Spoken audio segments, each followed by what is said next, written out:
Hello, everyone. I am the sleep storyteller, and I am here to help you today. I know you use this video to fall asleep, so before we begin, make sure to like the video and subscribe to the channel. It really helps out a lot. Also, let me know in the comments, where are you from and what time are you listening? Now get comfortable and relax. The night sky stretched endlessly, a velvet canvas painted with silver stars, each one twinkling like a tiny secret waiting to be told. The air was soft, carrying the scent of salt, and something sweeter, perhaps the distant bloom of an unknown Neverland flower. Somewhere beyond the clouds, the world lay sleeping. But here, at the edge of dreams, a gentle breeze whispered through the sails of an unseen ship, guiding a lone traveler toward the land that should not be forgotten. Wendy Darling had not intended to dream of Neverland again. It had been years since her last adventure, years since she had heard the echo of Peter's laughter in the wind. Yet, tonight, as her eyes fluttered shut, something pulled her back through the corridors of memory, back beyond the veil of reality, and into the cool embrace of the night. The first thing she noticed was the way the moon hung lower here, casting an almost golden glow over the sea. The water shimmered, dark yet inviting, rippling softly beneath her feet as though it, too, remembered her. A small wooden boat rocked gently, waiting, as though it had been expecting her arrival all along. She stepped inside without question, drawn forward by the hush of the waves. There was no need to row. The boat simply drifted, carrying her across the stillness with the ease of a feather caught in the wind. The air was warm, but not stifling, and the stars above seemed brighter than she remembered. The sky was alive, shifting, breathing, a living thing that whispered its own forgotten stories. And then, through the mist, the island appeared. Neverland. But something was different. The cliffs still stood tall against the rolling waves. The jungles still stretched endlessly beyond the shores. Yet the colors seemed muted, the vibrancy dulled, as though a shadow had settled over the land. There were no cries of the lost boys, no distant calls of mermaids from their hidden lagoon. The air, once filled with laughter and the thrill of adventure, now carried a quietness that felt almost hollow. The boat touched the shore with the gentlest of sighs.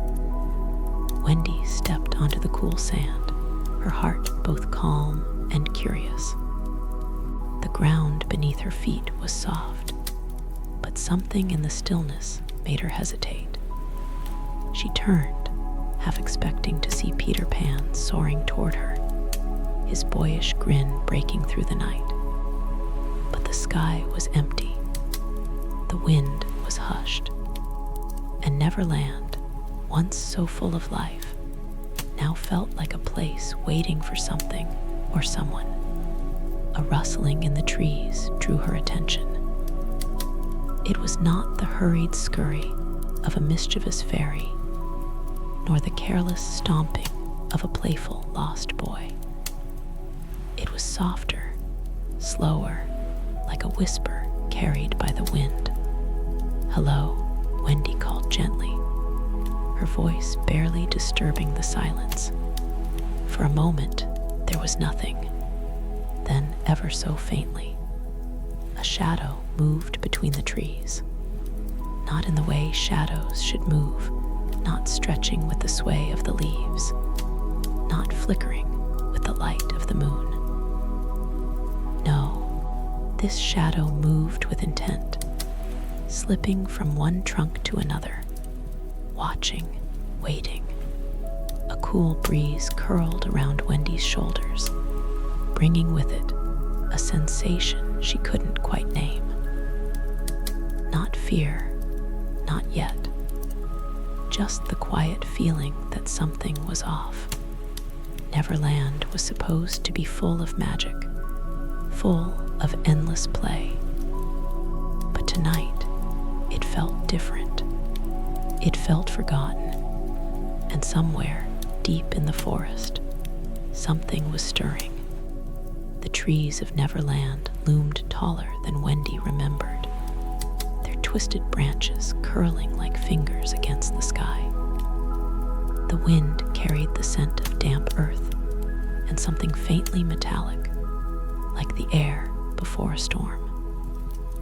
She took a step forward, her bare feet pressing into the cool sand before giving way to the softness of the forest floor. The path ahead was barely visible, swallowed by shadows, yet it felt familiar, as though it had been waiting for her return. With each step, the hush around her grew heavier. Neverland had always been alive, humming with the distant shouts of the lost boys, the occasional screech of a mermaid, or the rhythmic beat of drums from the island's hidden corners. But now, there was only silence, deep and unsettling. It pressed against her ears, as if the very air was holding its breath. Then, from somewhere in the distance, she heard it. A faint, hollow laugh. It was barely more than an echo, drifting through the trees like a forgotten melody. But Wendy knew that sound.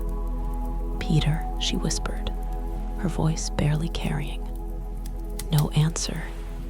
She walked deeper into the forest, brushing past vines that curled and twisted in unnatural ways.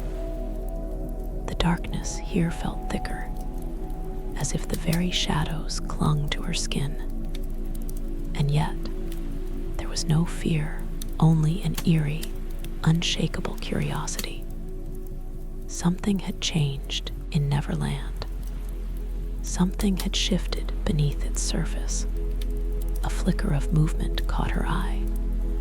She turned sharply, heart steady, gaze searching the underbrush. For a moment, she saw nothing. Then, just beyond the trees, something emerged. It was a lost boy, or at least it had been. The figure stood motionless, half hidden by the thick curtain of leaves. His clothes were tattered, his hair wild, his face pale beneath the glow of the moon. But it was his eyes that made Wendy pause. They were empty, hollow, as if something had drained them of light. "Are you lost?" she asked softly. The boy did not answer. He only stared, unblinking, unmoving. Then, without a sound, he stepped back, vanishing into the shadows. A chill curled around Wendy's spine. Neverland had never been like this before. The island had always been Peter's paradise, a place untouched by time, forever young, forever alive. But now, it felt abandoned. No, not abandoned. Corrupted. Another laugh, this time closer. Wendy turned, and this time she saw him. Peter, or something that looked like him. He stood just beyond the clearing, his silhouette cast in silver by the moon. His shadow stretched unnaturally long behind him, curling like ink against the ground. He was smiling, but it was wrong, not the carefree grin she remembered, but something sharper, something knowing. "Wendy," he said, his voice smooth, familiar. You came back. She hesitated, the air between them thick with something unspoken. His voice was the same, but there was something else beneath it, something tired, something broken.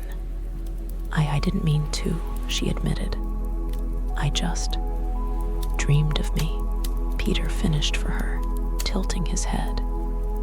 His eyes gleamed in the darkness, unreadable. You never really left, Wendy. Not completely. A gust of wind rustled through the trees, making the branches groan. The shadows behind Peter twitched, shifting unnaturally. She took a careful step forward. What happened to Neverland? Peter's smile faltered. For the first time, she saw it, the exhaustion in his features, the weight in his stance. He was still Peter Pan, still the boy who never grew up. But there was something else beneath his skin, something that did not belong. Time, he said simply. Time happened. The words sent a ripple through the air, like a thread being pulled too tight. Wendy felt it in her chest, the weight of something unseen pressing against her ribs. Neverland doesn't change, she said. It can't. Peter let out a breath that was almost a laugh. Can't it? The silence that followed was deep, stretching through the trees like an unspoken truth. Wendy's heart beat steady, but her hands felt cold. Something was wrong with Neverland. Something was wrong with Peter. And somewhere, just beyond the edges of the island, the shadows were watching. The weight of Peter's words lingered in the air, stretching between them like a thread, unraveling at the edges. Time happened. But time had never belonged in Neverland. It was the one place where clocks held no power, where days never turned to years, where children stayed young and untouched by the passage of life. And yet, as Wendy gazed at Peter, she saw something impossible. There were faint lines at the corners of his eyes, the barest trace of something worn in his expression. He was still Peter Pan, still the boy who refused to grow up.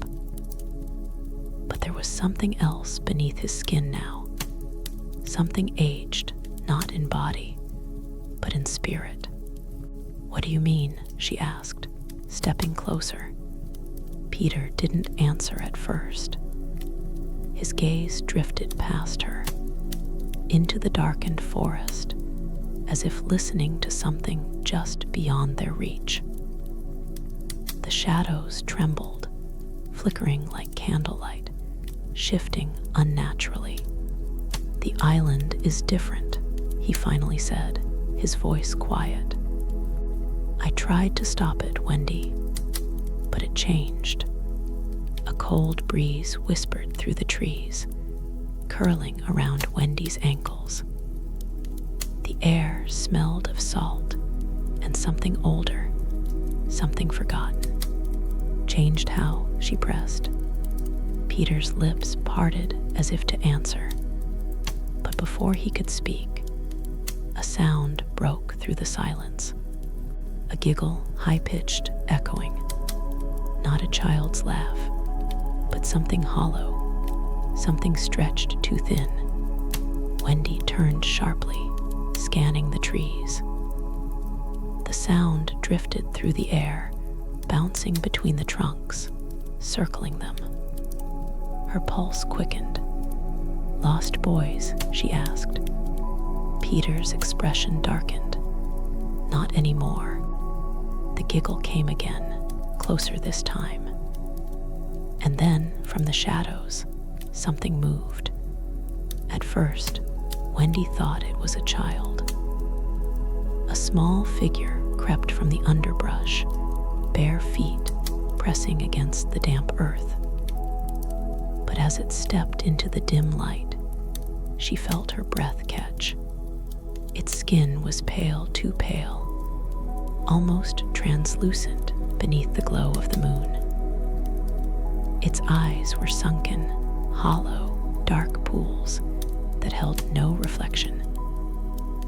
Its mouth was stretched into something that might have been a smile, but it was too wide, too unnatural. It looked like a lost boy, but it was. It giggled again, head tilting too far to one side, as if its neck was barely holding together. More rustling came from the trees, and suddenly there were more of them half hidden in the shadows, watching, waiting. The hair on Wendy's arms rose. "What happened to them?" she whispered. Peter didn't answer. His fingers twitched at his sides, his jaw tight. The creatures did not move closer. They only stood there, grinning, their hollow eyes locked onto her, as if waiting for something. Then one of them opened its mouth. A whisper drifted from its lips, thin as smoke. "Stay." The word sent a chill through Wendy's spine. It was not a plea, not an invitation. It was a command. She took a step back, but Peter caught her wrist. "Don't run," he murmured, his grip firm but careful. The creatures twitched, their limbs jerking unnaturally. They took a step forward in unison, bare feet making no sound against the forest floor. Peter tightened his grip. "I need you to trust me," he said, his voice low. "Can you do that, Wendy?"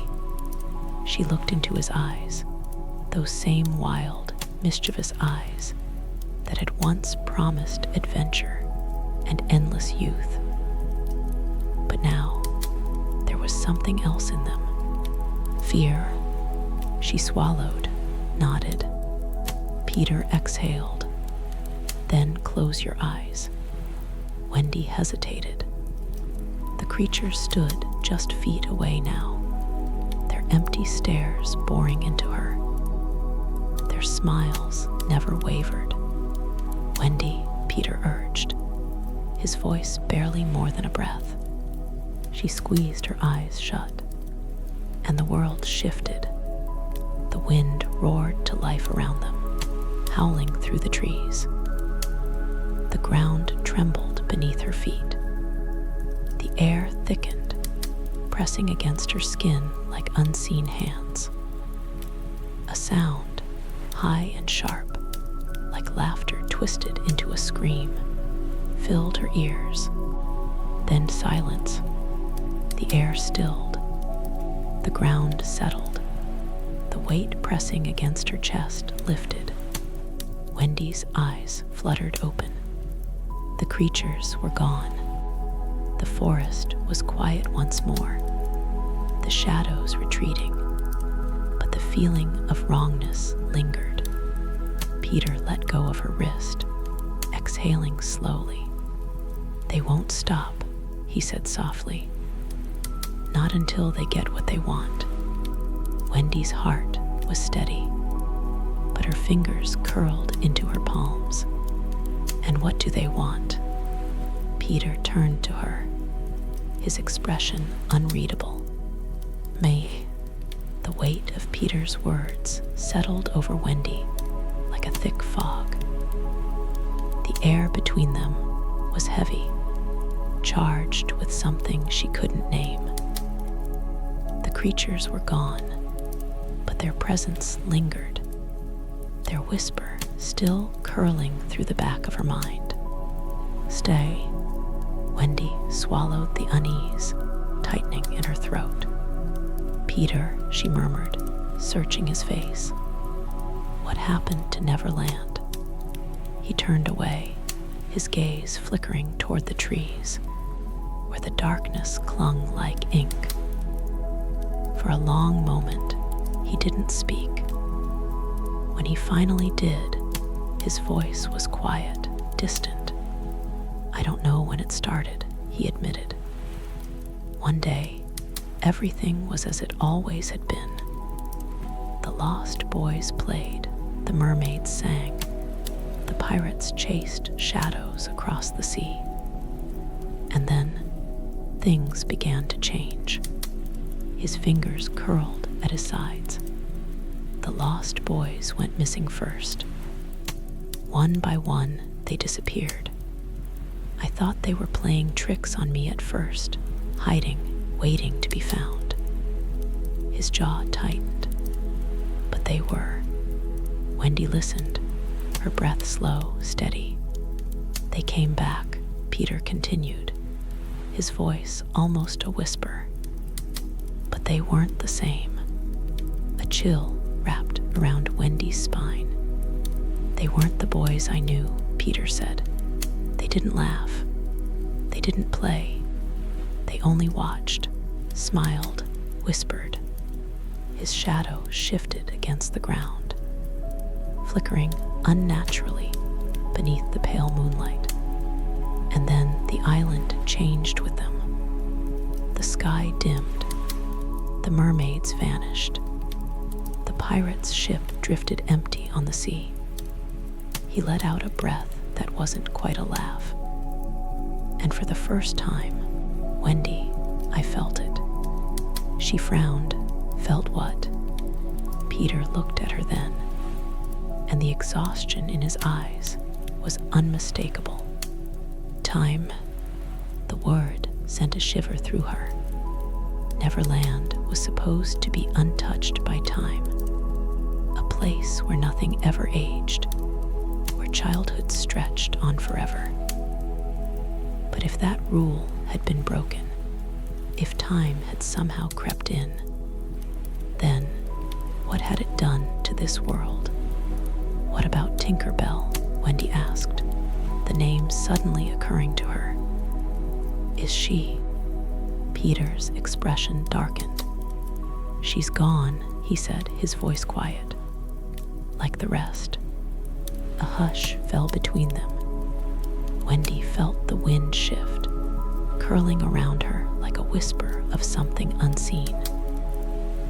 She looked to the sky, where the stars still shimmered, but they, too, seemed dimmer, as if Neverland's very light was fading. "What do they want from you, Peter?" she asked. His lips pressed into a thin line. "I don't know." But Wendy wasn't sure she believed that. A rustling in the trees broke the silence. Both of them turned sharply, their muscles tensing. The air thickened again, pressing against Wendy's skin like an unseen force. The shadows at the edges of the forest shifted, stretching toward them like reaching hands. Then a voice soft, lilting, eerily familiar. "Peter." Wendy's breath caught. The voice belonged to a child, but not just any child. She knew that voice. Slowly she turned. A figure stood just beyond the trees, barely visible beneath the moonlight. Small, fragile, barefoot in the dirt. And as it stepped forward, Wendy felt her heart stop. It was John, her brother, but it was. His face was pale, his eyes sunken, his lips curled into that same unnatural smile she had seen on the Lost Boys. His clothes were the same ones he had worn when they had last been in Neverland, but they were tattered now, as though time had frayed them at the edges. "Wendy," he whispered, tilting his head too far to one side. "You came back." The The air between them was suffocating. Wendy took a step back. John, the figure didn't move. He only watched, his dark eyes unblinking, endless. Peter's hand closed around Wendy's wrist. "Don't listen," he said quietly. "Don't look too long." But Wendy couldn't look away. John's lips parted, and when he spoke, his voice was layered, thin, stretched, like multiple voices speaking at once. "Stay." A wave of nausea washed over Wendy. The world tilted, the shadows pulsing, the trees seeming to breathe. Her head swam, her vision blurred. Then Peter pulled her sharply to the side, breaking whatever hold the voice had over her. The second she looked away, the pressure in her skull lifted. "Run," Peter breathed. Wendy didn't hesitate. She turned and ran. The forest blurred around her, the wind whipping against her skin. Peter was beside her, his grip firm, pulling her through the trees. The sound of rustling footsteps followed, but she didn't dare look back. Then suddenly, the ground beneath them vanished. They were falling. A sharp drop sent Wendy tumbling into the darkness, weightless for a moment before her body collided with something cold, something solid. The world spun, her breath knocking from her lungs. Then stillness, silence. The air was damp, the scent of stone and earth thick around her. Slowly, Wendy opened her eyes. They were underground. A cavern stretched around them, lit only by the faintest glow of the moon, filtering through cracks in the ceiling. The walls were jagged, damp with condensation, and the air felt old, ancient. Peter sat beside her, catching his breath. "Where are we?" she whispered. Peter exhaled. "The only place they can't reach us."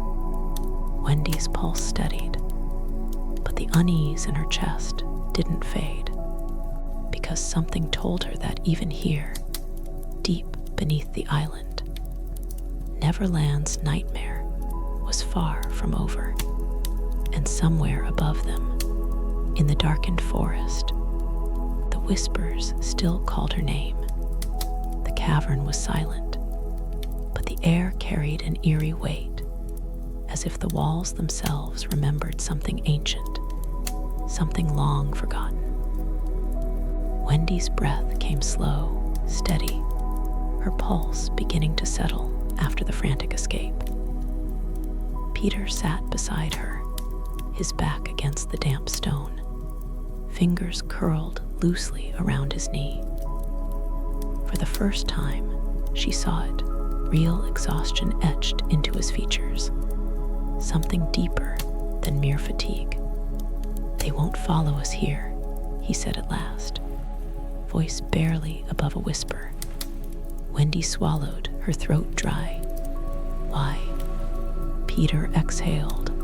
"Because they can't." Something about the way he said it sent a shiver through her. Not won't, asterisk asterisk, asterisk asterisk, can't asterisk. She pushed herself upright, glancing around. The cavern stretched beyond what the dim light revealed, its walls rough and uneven, veins of some faintly glowing mineral pulsing softly in the stone. The ground was cool beneath her fingers, slick with moisture. Somewhere in the distance, the faintest sound of dripping water echoed through the emptiness. Peter shifted beside her. "You saw him, didn't you?" Wendy stiffened. "John, or something that had once been John. Her lips pressed together. It wasn't real. Peter turned his head, studying her. Wasn't he? She swallowed against the unease curling in her chest. John is home. He's safe. He's grown now, Peter. He hasn't been a child for a long time. Peter's expression remained unreadable. Then, why is he here? Wendy didn't have an answer. She hugged her arms around herself, forcing her breath to slow. The damp air clung to her skin, thick and unyielding. Something about this place, the way the walls pulsed faintly, the way the silence pressed against her ears, felt unnatural, but in a different way than the shadows above. "Where are we?" she asked again, softer this time. Peter leaned his head back against the stone. A place even Neverland forgot. His voice was distant, almost nostalgic. Wendy frowned. "You've been here before." A pause, then a small, humorless chuckle. "A long time ago." She turned toward him fully now, studying his profile.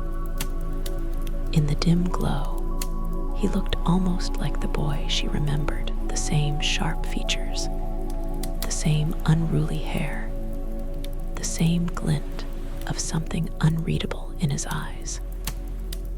And yet, something was missing. Something had changed. Peter Pan was not supposed to change. "You never told me what they are," Wendy said finally. "The lost boys, John, the things wearing their faces." Peter's jaw tightened. "I don't know. It was a lie. Wendy didn't call him out on it. Not yet."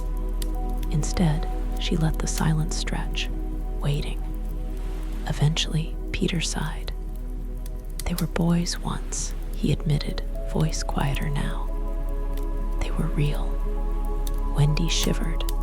What happened to them? Peter's fingers traced absent patterns against the damp ground. They stayed too long. A cold wave of realization washed over her. Peter turned, meeting her gaze. His eyes, so full of mischief once, now held something else. Something dark. "You were smart to leave, Wendy." His voice was soft, almost gentle. The others, they didn't. Her heart beat steady, but her hands felt cold. "You mean the lost boys?" Peter nodded slowly. "Neverland isn't kind to those who forget they were meant to leave." The words sent a ripple through her thoughts. Neverland was supposed to be an escape, a world untouched by time, a place where childhood never ended. But what if that was the problem? What if staying too long twisted something in the children who never left? "What about you?" she asked, the question slipping out before she could stop it. Peter's expression flickered. She saw it then, the way his shadow trembled against the ground, how it stretched in ways shadows shouldn't.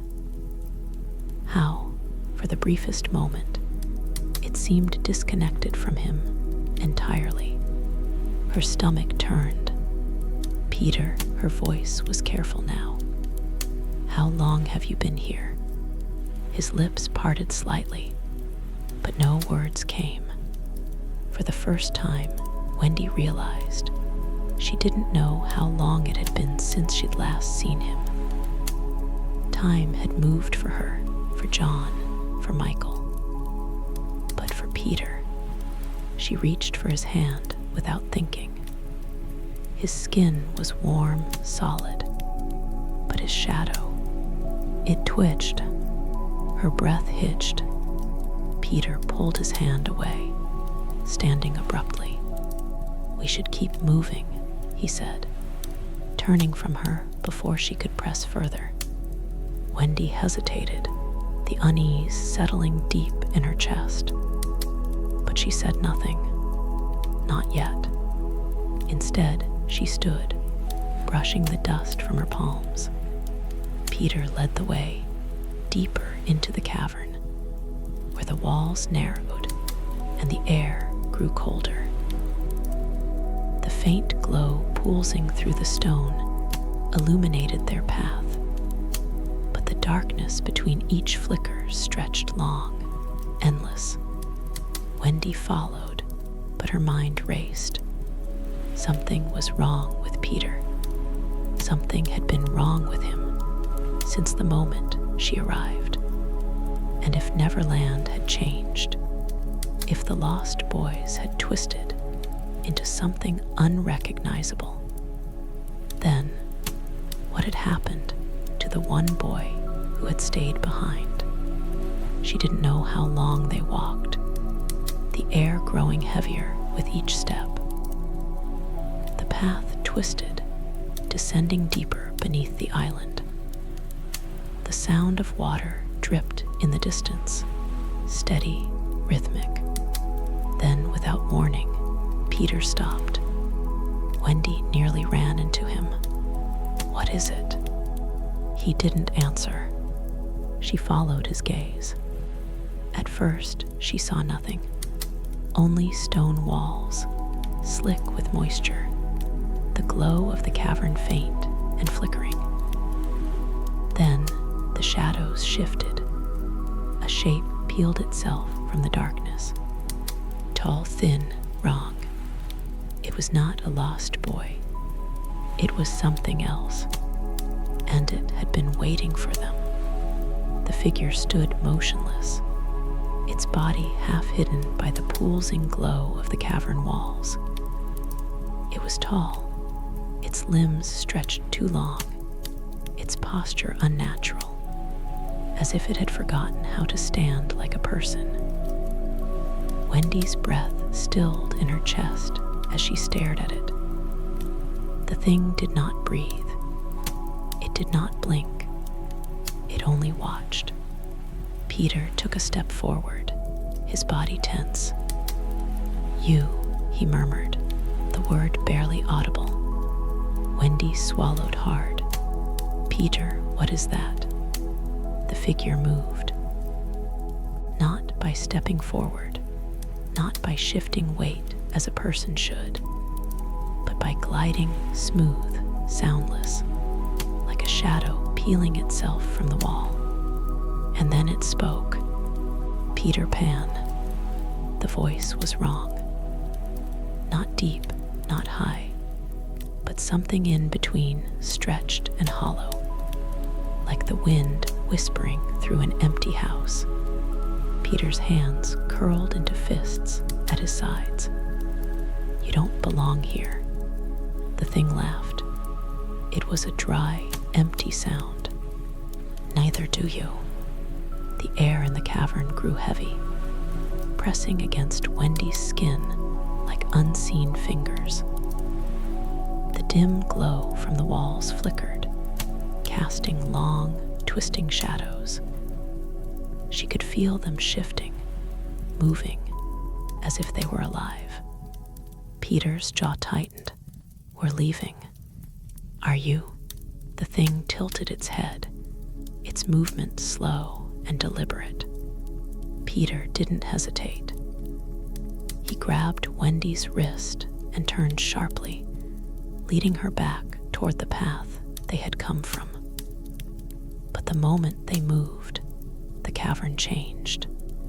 The walls trembled, the shadows stretched. The exit was gone. Wendy gasped. The path they had walked just moments ago had vanished, swallowed by darkness. In its place, the stone twisted, curling inward like the ribs of some ancient, sleeping beast. A trap. Peter cursed under his breath. The thing in the shadows stepped closer, "You have been here too long, Peter." Wendy turned to him, heart hammering. "What is it talking about?" Peter didn't answer. The figure moved again, gliding toward them with silent, unnatural ease. "How many have you brought back?" it asked. "How many have stayed?" Peter pulled Wendy behind him. "Don't listen. She will." A sharp pressure filled Wendy's skull. Not pain, not exactly, just a deep, pulling sensation, like something reaching into her thoughts. A whisper curled around the edges of her mind, soft and coaxing. "Stay," the same word the lost boys had whispered, the same command. Her vision blurred at the edges. The cavern seemed to shift around her, the glow pulsing like a heartbeat. Her limbs felt heavy, her breath slowing. "Stay." Something cold brushed her cheek. A shadow curling toward her like a hand. She barely registered Peter's grip, tightening on her wrist. "Wendy," he said, his voice urgent. She forced herself to blink, to breathe. The moment she did, the haze lifted. The pull loosened. Peter yanked her back, away from the shadows curling at her feet. His eyes were sharper now, more alert. "Don't listen to it," he told her. "No matter what it says." The thing let out a slow, hollow laugh. "You cannot run from Neverland, Peter."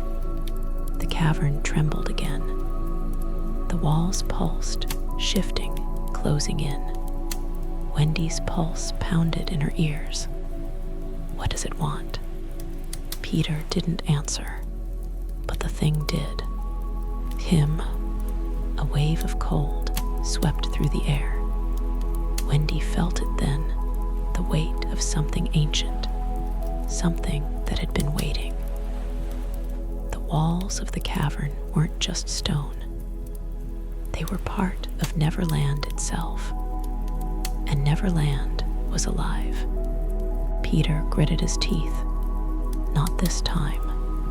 Before Wendy could react, he moved. With one swift motion, Peter grabbed a rusted dagger from his belt. She hadn't even noticed it before, and slashed at the thing's outstretched shadow. A sharp, high-pitched screech filled the cavern. The thing recoiled, its form shuddering like rippling ink. The walls trembled violently, as if the very island had been struck. Peter didn't wait. He grabbed Wendy's hand and ran. The cavern collapsed behind them. Stone cracked, shadows writhed. The air howled with an unseen fury. Wendy ran as fast as she could, her breath ragged, her heartbeat loud in her ears.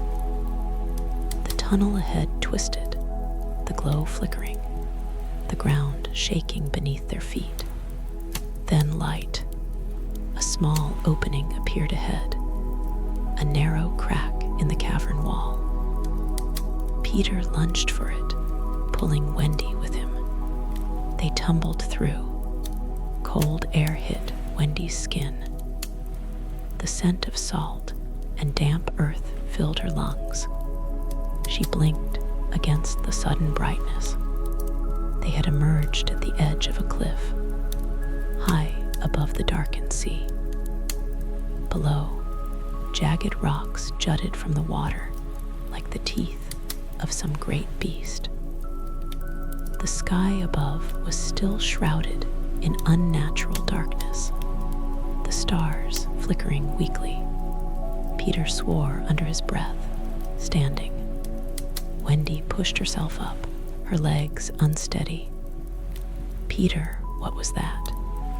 He didn't answer immediately. His gaze was fixed on the cavern behind them. now sealed shut, as if it had never been there. When he finally spoke, his voice was quiet, the thing that keeps Neverland alive. Wendy's blood ran cold. Peter turned to her, and for the first time, she saw something raw in his expression. Not fear, not anger, resignation. "The island doesn't let go," he murmured. "Not easily." The wind howled around them. Below, the waves crashed against the rocks, dark and endless. Wendy took a slow breath. "Then how do we leave?" Peter held her gaze for a long moment. Then softly he said, "We don't." The words sent a deep, sinking feeling into her chest. The air grew still, and somewhere in the distance, the laughter of the lost boys echoed through the trees.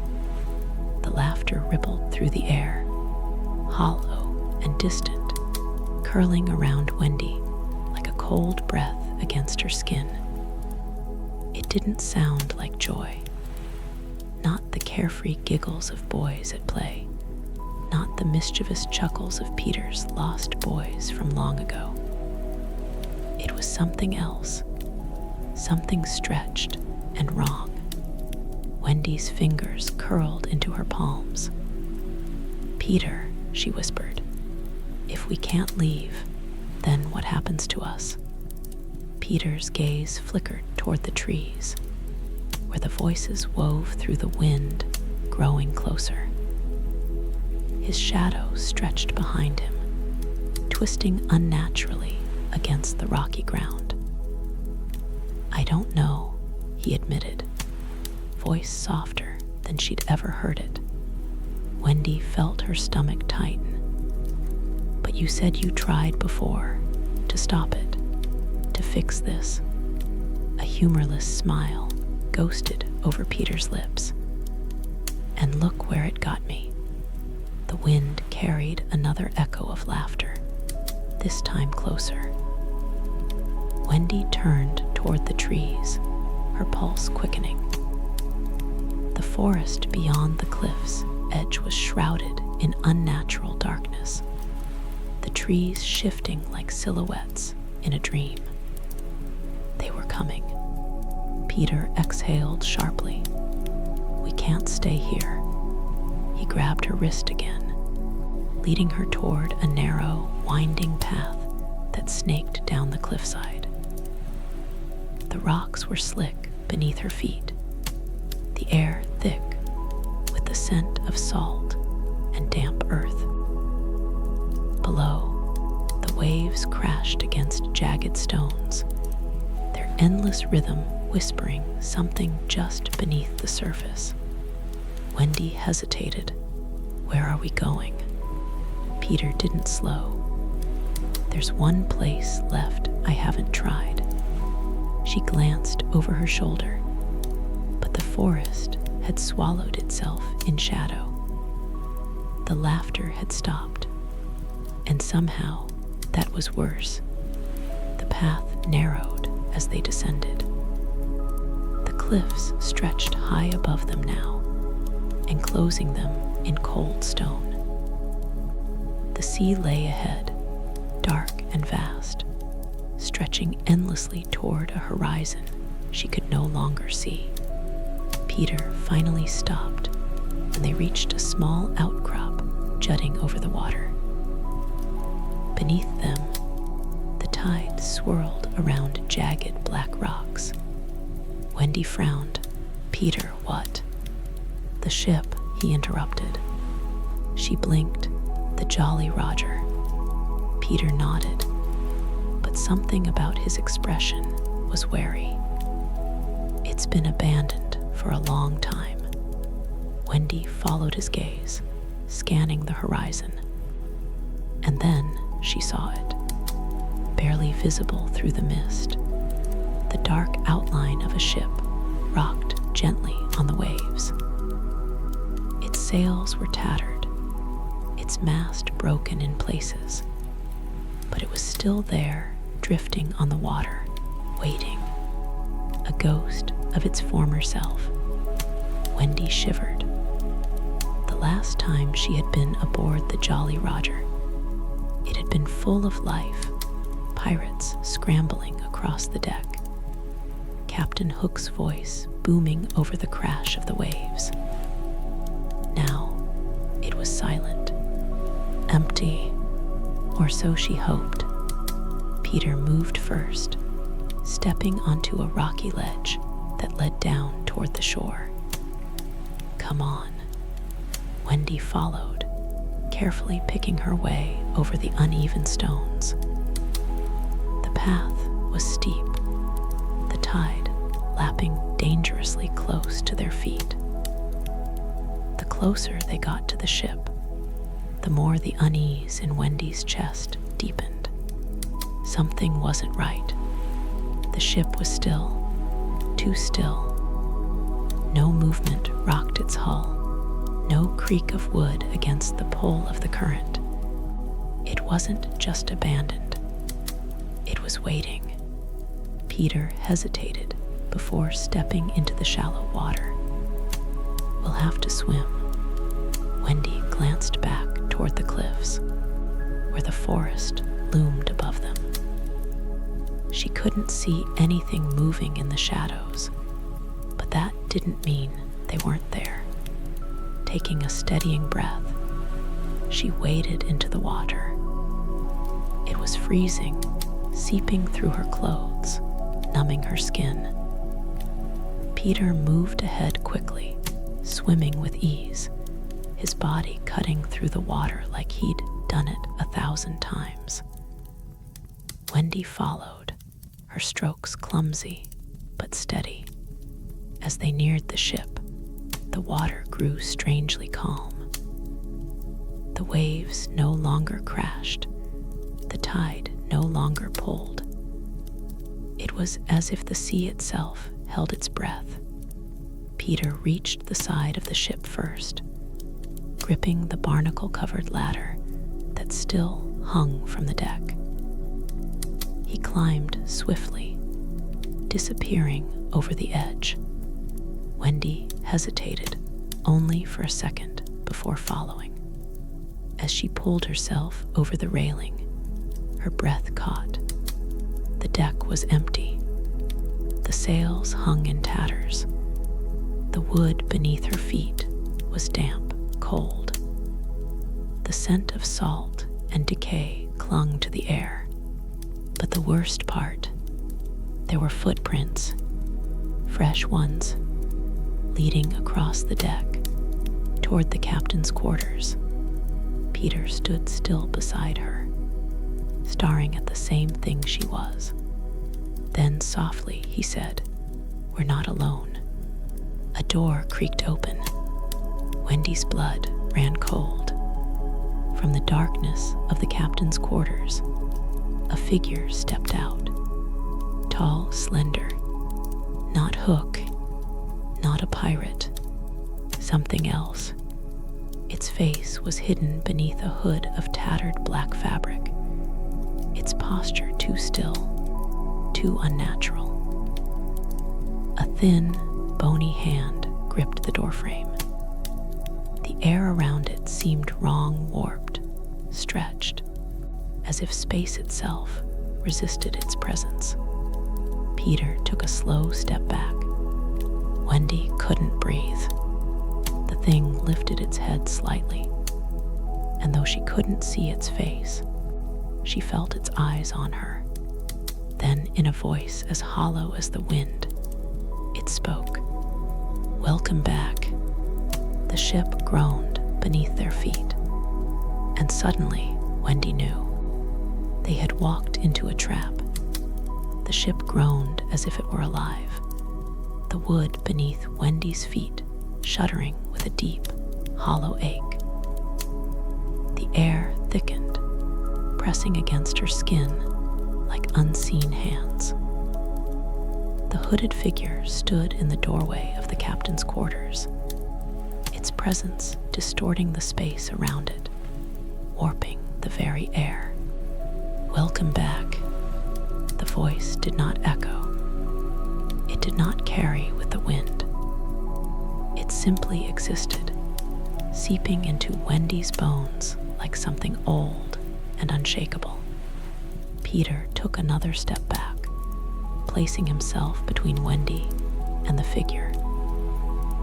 His fingers twitched at his sides, as if resisting the urge to reach for his dagger. "I was never coming back," Peter said, his voice calm but edged with something sharp. The figure tilted its head slightly. "And yet, here you are." A wave of nausea rolled through Wendy. The ship felt wrong, ***, too still, too silent. Even the ocean, which should have rocked them with the tide, had fallen into an unnatural stillness. The sails did not stir. The mist did not move. It was as though they had stepped into a world between moments, a place where time no longer flowed. Peter's jaw tightened. "What do you want?"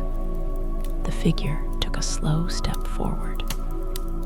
Though its hood concealed its face, Wendy felt the weight of its gaze settle on her. Not her.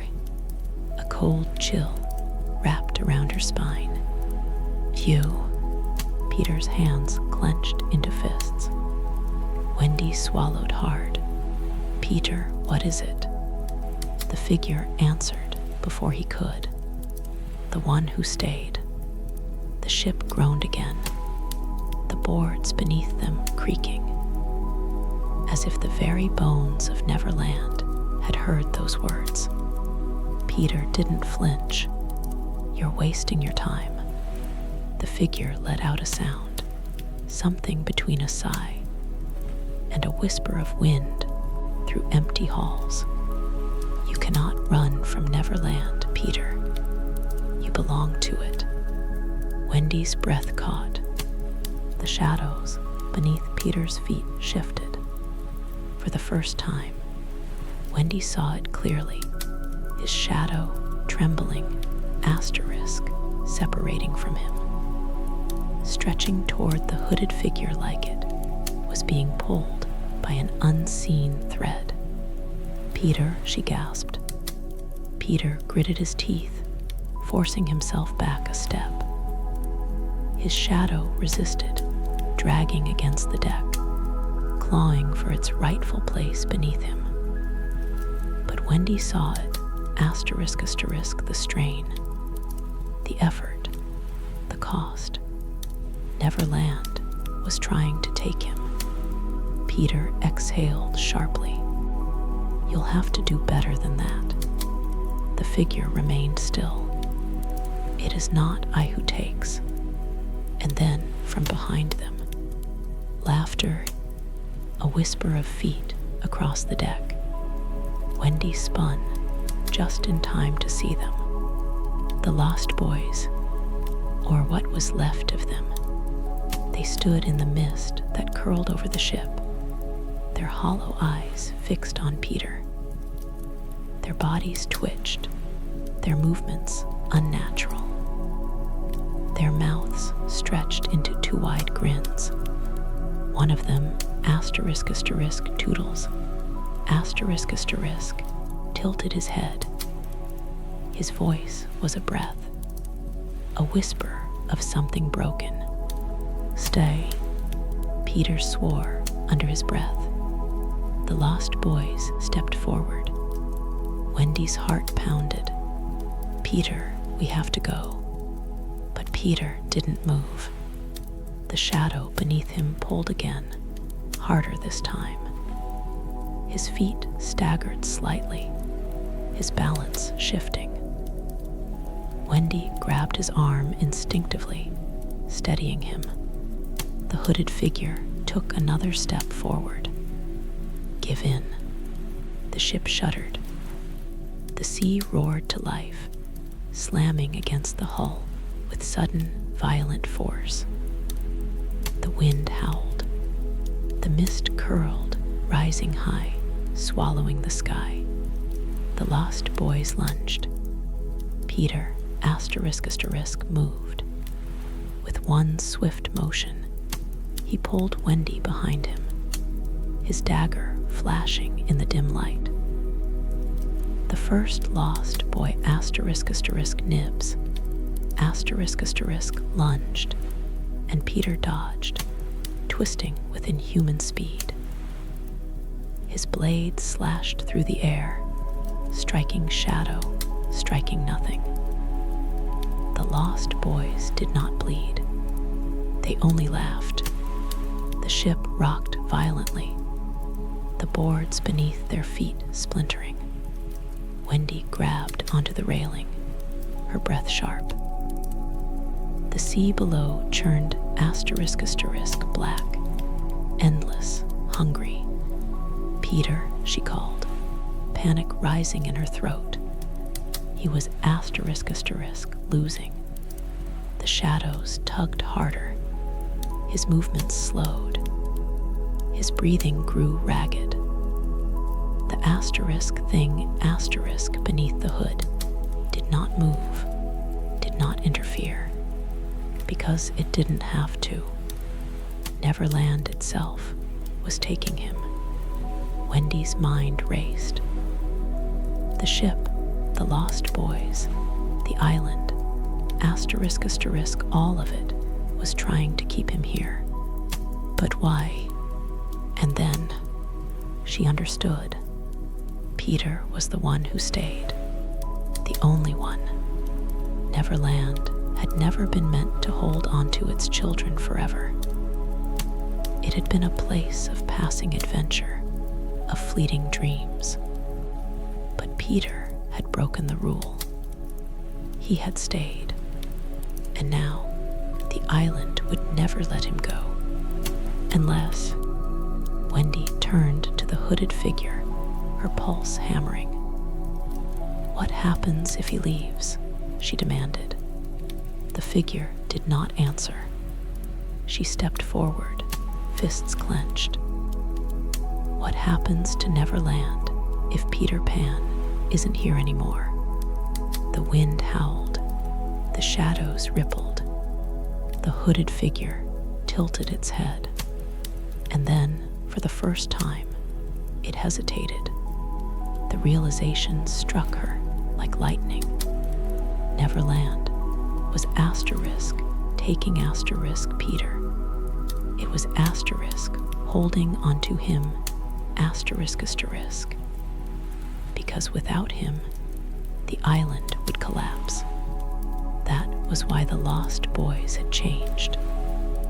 That was why the world had twisted into something dark. Peter wasn't trapped. He was the thing, keeping Neverland alive. Wendy turned sharply, grabbing Peter's arm. "Peter, listen to me." His body was trembling, his breaths ragged. The shadows pulled at his feet, dragging him down. She tightened her grip, let go. His dazed eyes flickered toward her. "What?" "Let go," she repeated, her voice firm. "Of Neverland, of this place. You have to want to leave." Peter's lips parted slightly. The ship groaned again, deeper this time, the woods splitting beneath them. The sea roared louder, waves rising higher. The hooded figure took one last step forward. Peter swallowed hard. Then softly, "I don't know how." Wendy's chest tightened. The shadows surged, wrapping around Peter's legs. And in that moment, she knew, if she didn't pull him out now, Neverland would never let him go. The ship groaned beneath them, splitting apart as if Neverland itself was coming undone. The wind howled, the sea raged, and the sky churned in an unnatural spiral, pulling everything toward an unseen abyss. The hooded figure stood motionless, watching, waiting.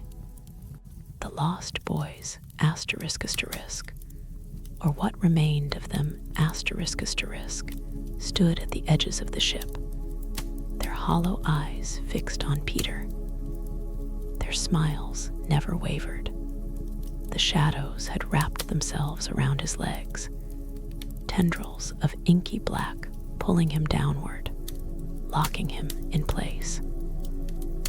Wendy could see the strain in his body, the weight of something unseen pressing against his chest, sinking into his bones.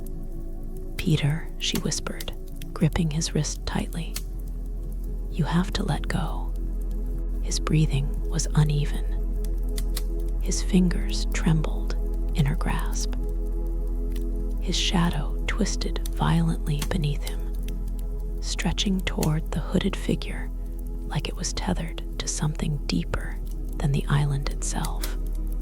Peter's voice was hoarse. "I can't."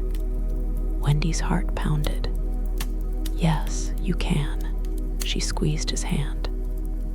"Listen to me. Neverland wasn't supposed to keep you." His jaw tightened. "You were supposed to leave, Peter," she continued, desperation threading through her voice. "Just like the rest of us." The words struck something deep within him. His gaze flickered, distant, lost. For the first time, she saw it, the exhaustion, the loneliness buried beneath his endless adventures, beneath the laughter and the games.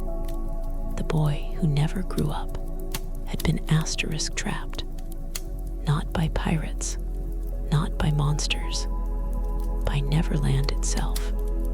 Wendy's grip tightened. "You were never meant to be its prisoner." The ship asterisk shuddered violently. The wind screamed. The shadows pulled. Peter closed his eyes, and asterisk let go. The effect was immediate. The island screamed. The sky asterisk ripped apart. The lost boys collapsed into dust, their hollow smiles fading as the wind carried them into nothingness. The hooded figure let out a long, empty sigh, its form unraveling, dispersing into the mist. The ship beneath them crumbled, its wooden beams asterisk splintering, breaking, dissolving into the darkness. Neverland was asterisk dying. Wendy felt the world shift beneath her, the weight of something vast and ancient breaking apart at its core. The sky above them fractured, pieces of asterisk light and shadow splintering away like shards of glass. The sea churned, swallowing the remains of the ship, of the island, of everything that had once been asterisk eternal. And then, asterisk falling, Wendy felt her body pulled downward, weightless, adrift. The wind roared past her ears, the world around her asterisk collapsing into a void of endless sky. She reached for Peter, felt his fingers brush hers. Then, asterisk silence. For the first time since she had returned to Neverland, there was asterisk nothing.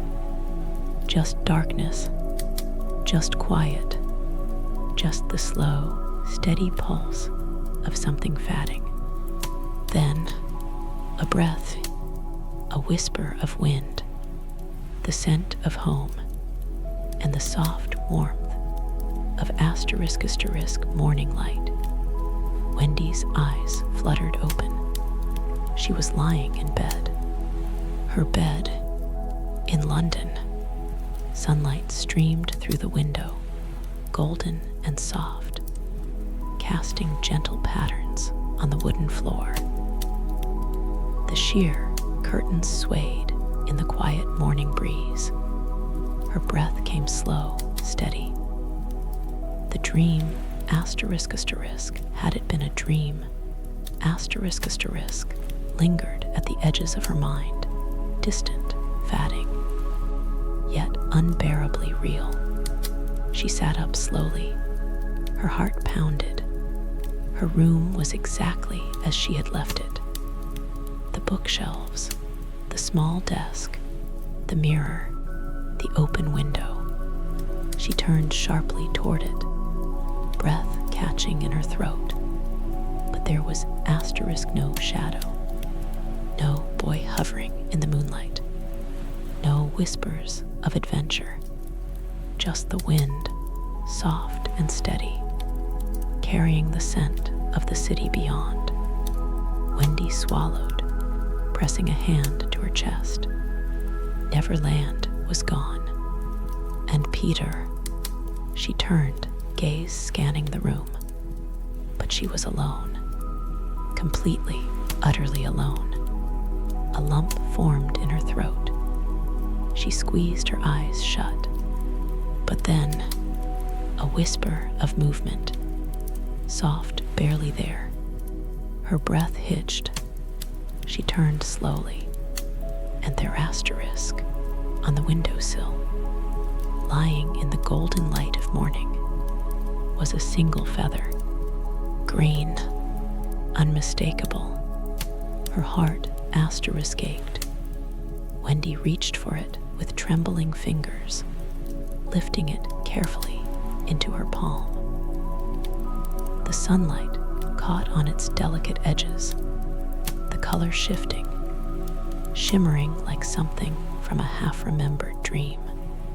She held it tightly, and for the first time in a long, long while, she smiled, because Peter Pan was asterisk free. Wendy sat on the edge of her bed, the soft morning light pooling around her, the green feather cradled gently in her hands. The air in the room felt lighter, warmer, as if the very walls had exhaled a breath they hadn't known they were holding. Neverland was gone. Peter was gone, but he was free. She traced her fingers over the feather's delicate ridges, the vibrant green shifting in the light. A quiet ache settled in her chest, not sadness, not entirely. Something softer, something bittersweet.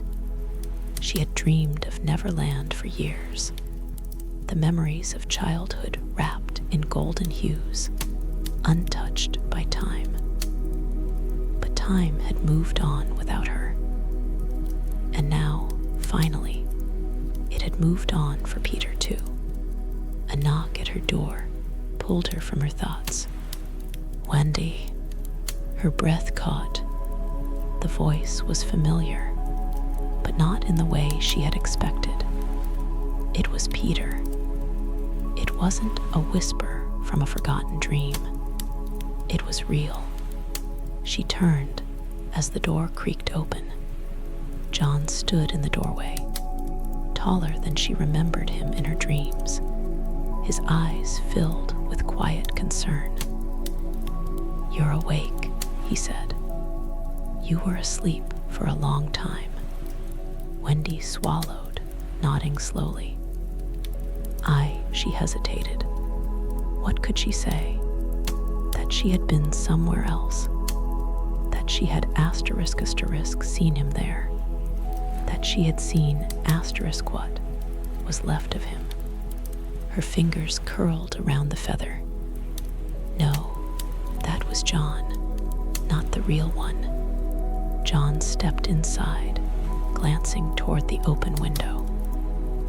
A cool breeze stirred the curtains. "Did you dream again?" he asked gently.